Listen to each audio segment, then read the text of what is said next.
प्रेम से बोलिए सदगुरु साहिब जी की जय हो। सतनाम साहिब। हे साहिब, आपका अनंत अनंत शुक्रिया, अनंत अनंत आभार। साहिब जी आपकी सर्वदा ही जय जयकार। आदरणीय सर्व संतों की जय हो। उपस्थित आदर के योग्य सभी जीवात्माओं को मेरा नमन। सतनाम साहिब। हम सब में बैठे परमपिता परमात्मा को शत नमन। आप किसी से भी पूछ के देख लो, हर एक कोई यही कहता है कि मन को नियंत्रित नहीं किया जा सकता। सभी कोई यही कहते हैं ना। मगर जब श्री कृष्ण जी ने श्री गीता में बताया है कि माना कि हे अर्जुन, बड़ा दुस्तर है इस मन पर काबू करना, नियंत्रण पाना, मगर लगातार अभ्यास से इस पर भी नियंत्रण पाया जा सकता है। और वो अभ्यास ही है ये अनहद नाद का होना और करना। अनहद नाद हमें कोई गुरुजन सिखा दें तो वो हमारे मन को नियंत्रण करना ही हमें सिखा देते हैं। बशर्ते है हम कर कितना पाते हैं वो हम पे ही डिपेंड करता है। यारी जी महाराज बताते हैं कि वो अनहद नाद बज कहाँ रहा है। अब जिसके बस में हो वाणी समझो और बजा लो। कहते हैं बाजत अनहद बांसुरी त्रिवेणी के तीर, बाजत अनहद बांसुरी त्रिवेणी के तीर, राग 3600 होए रहे गर्जत गगन गंभीर। इसी पर ही एक और ब्रह्मानंद जी की वाणी है। वो कहते हैं उल्टा कुआं गगन में तिसमें जरे चिराग। एक उल्टा कुआं है गगन में जिसमें चिराग जल रहा है। और अन्य श्रीवाणी है उसमें कहते हैं अनहद की धुन प्यारी साधो, अनहद की धुन प्यारी रे, बिना बजाए निज दिन बाजे घंटा शंख नगाड़ी रे। पहलम पहल रलमिल बाजे पाछे न्यारी न्यारी रे, घंटा शंख बांसुरी वीणा नाद होत झनकारी रे। अनहद की धुन प्यारी साधो, अनहद की धुन प्यारी रे। अब ये तो सब हमने बाहर ही सुन रखे हैं, अंदर में बढ़ के तो कभी सुने ही नहीं।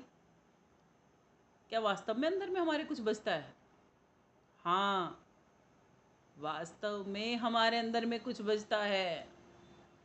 बस शर्त है सुनना आना चाहिए।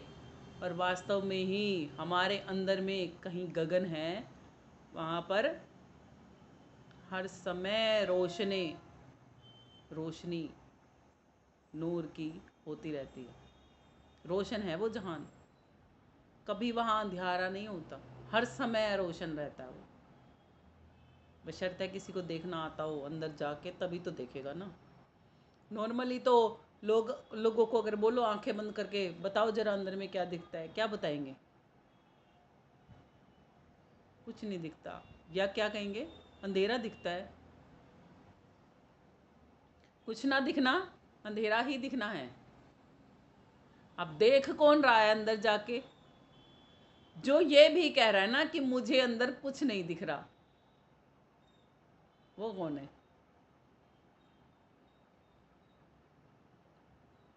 वो कौन है? वो आप खुद हो। पता लगा आप कहाँ हो? इसीलिए कहा जाता है आपा उल्टा निरख लिया आपा। अपने आप को देखने का ये सबसे ज़्यादा सही तरीका है। ये वही है जो दिखता नहीं है फिर भी है ना? नहीं हो तो अंदर में बढ़ के कौन बता रहा है कि मुझे कुछ नहीं दिखता, या मुझे अंधेरा दिखता है, या मुझे चांदना दिख रहा है?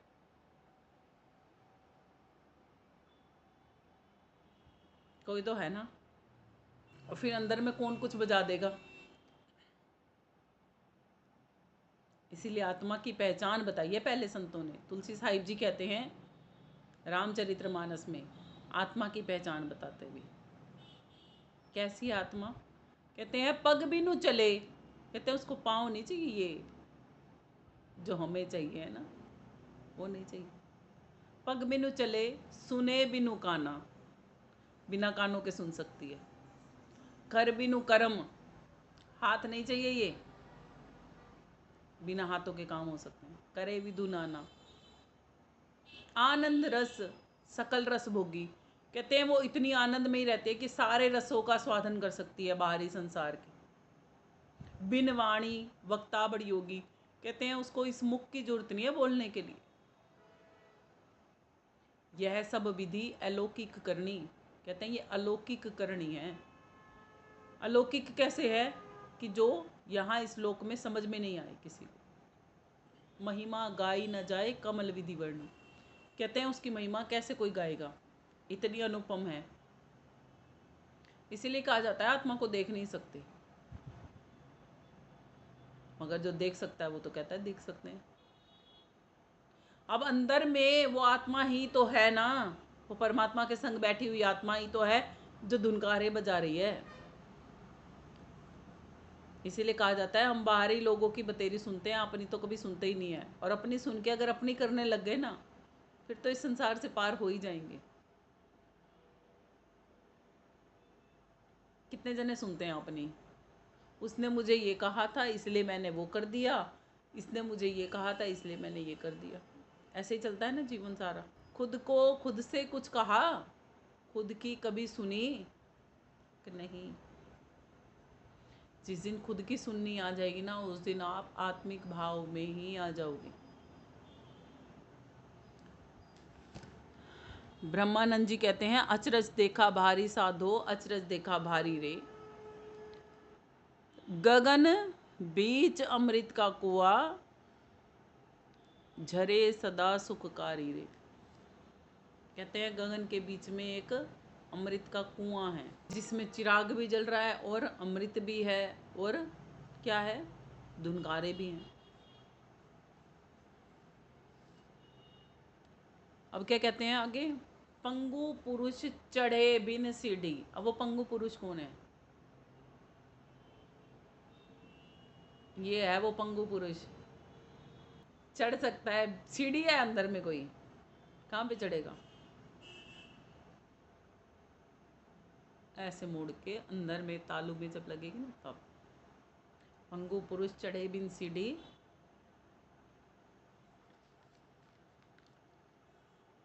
पीवे भर भर जारी रे। कहते हैं भ्रमरंदर में से हमारे अंदर में कहीं अमृत टपक रहा है। वो अमृत कौन पिएगा, कैसे पिएगा। जब बच्चा पैदा होता है ना, तो उसकी जो जीभा होती है ना, वो अंदर तालू में मुड़ी होती है। और जब बच्चा पैदा होता है ना, तो डॉक्टर और पहले दाइयाँ जो होती थी ना, जो बच्चे को जन्म दिलवाती थी, वो मुंह में उंगली मार के कहती थी जाला साफ कर रहे हैं, तो उसकी वो टंग सीधी, वो जीभ सीधी कर देते थे। अंदर में जब बच्चा गर्भ में होता है तो वो वहाँ जीवन कैसे यापन करता है, वो इसी चीज से जीवन यापन कर रहा होता है वहाँ पर।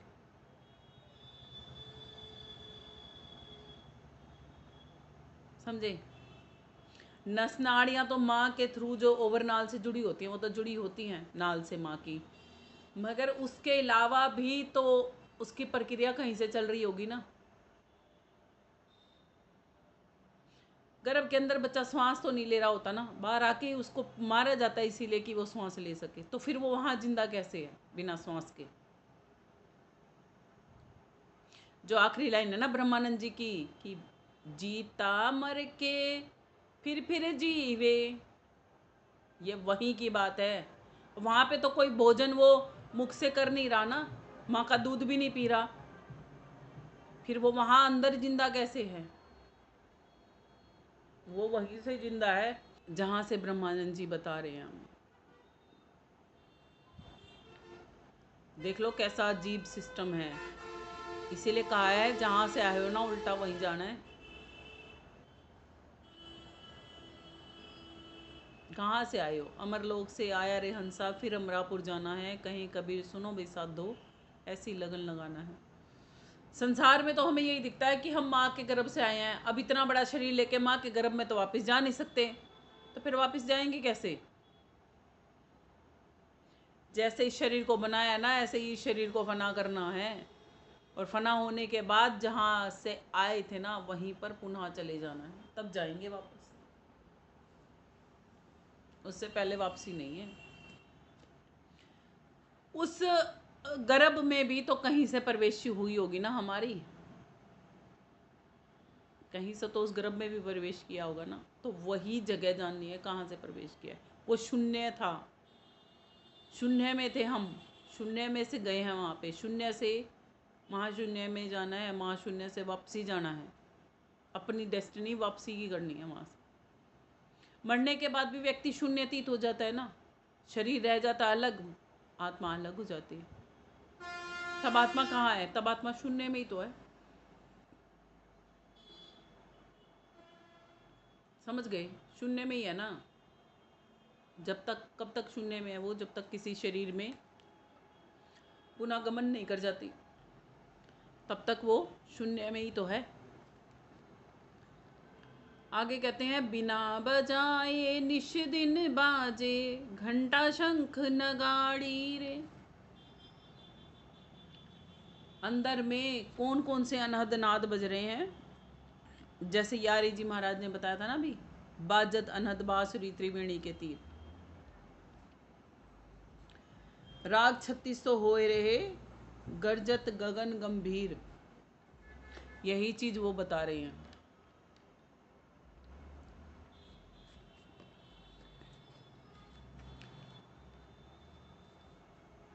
कि बिना बजाए, वहां पर कोई बजाने वाला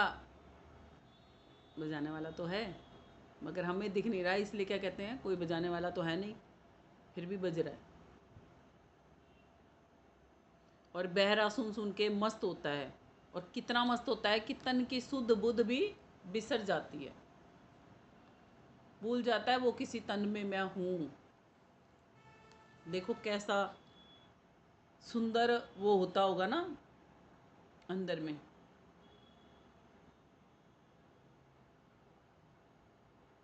क्या है काया के अंदर, हमारी के अंदर?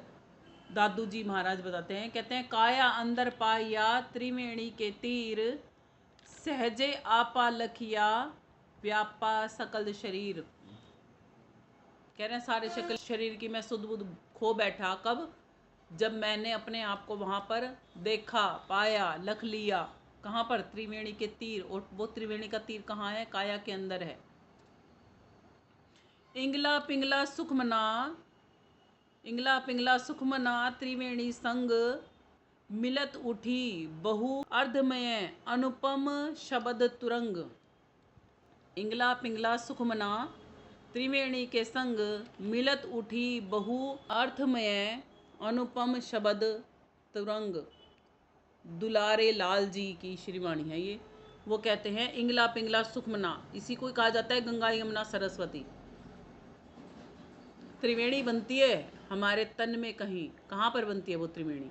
वो हमारी नासिका के अग्रभाग पर, हमारी आज्ञा चक्र में बनती, जहाँ पर इंगला पिंगला और सुखमना नाड़ी मिलती है। वहाँ पर जब मिलन होता है तो क्या कहते हैं, बहुत आनंद होता है वहाँ पर। समझ में आती है सब चीज़ें जब हम वहाँ पर ध्यान लगाते हैं तब। और क्या है वहाँ पर? अनुपम शब्द की तरंगे हैं, धुनकारे हैं, जो सुनने के लिए बनी है हमारे।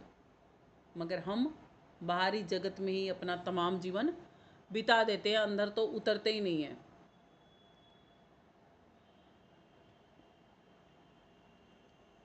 जहाँ तन मन का मूल है उपजे ओंकार, अनहद साझा शब्द का आत्मा करे विचार। दादू जी महाराज कहते हैं, कहते हैं जहाँ पर तन और मन का मूल है। तन और मन का मूल कहाँ पर है? वही त्रिवेणी में है, त्रिवेणी में ही है ना, क्योंकि वहीं पे तो आत्मा बैठी है। अगर आत्मा नहीं हो तो तन और मन कर लो ना, क्या करेंगे? कर लेंगे कुछ? नहीं कर सकते ना। जहाँ तन और मन का मूल है उपजे ओंकार। ओंकार क्या है? ये मन की ही तरंगे हैं, जो वहाँ पर ही उपजती हैं, आत्मा को जो आदेश देती हैं, और आत्मा उनकी ही मान लेती है।